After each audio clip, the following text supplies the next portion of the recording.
Hey guys, all right, back on the Duramax LLY with the fuel leak, guys. So obviously already got the new hoses in, everything's in there, guys. Now it's time to get the, well, already got the intake manifold elbow, guys. Not the turbo elbow, but the intake manifold elbow.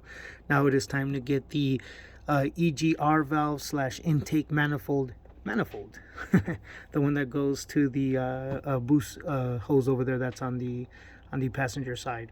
That's the inlet to the whole thing. That's where the EGR transfers exhaust gases to the intake, and then that all leads into the actual bridge intake of the engine. Okay guys, let me go ahead and show you guys how to put that on. Everything's already set up and prepped and ready. Now let's get it on, guys.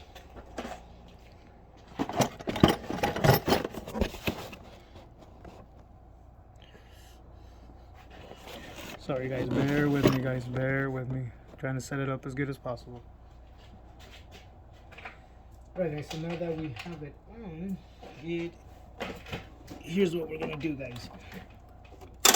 Sorry guys, just getting the bolts ready. So here it is, guys. Here it is, nice and clean, guys. Right there, nice and clean, nice and ready.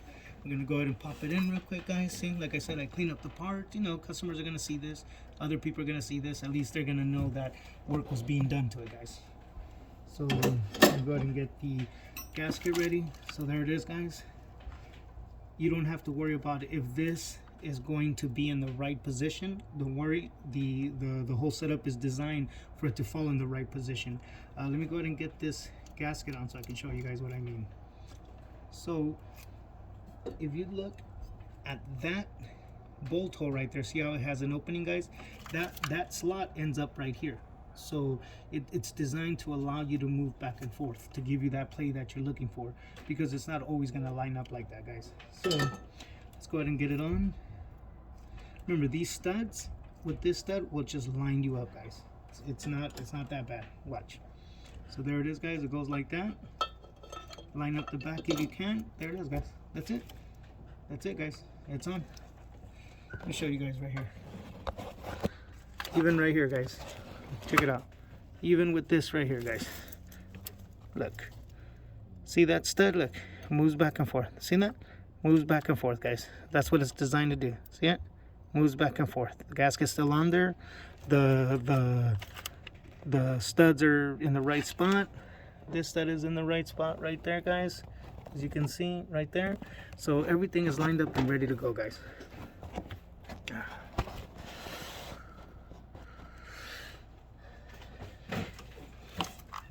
I already pre-lubed these studs, guys. That way it'll help, one, avoid corrosion between the nut and the stud. Two, it'll help it torque down a little bit easier. And three, guys, it's just, you know, good rule of thumb right there. I use, if you guys will see in my videos, I use grease on a lot of different things, guys, and there's a reason why I do that. It's very important.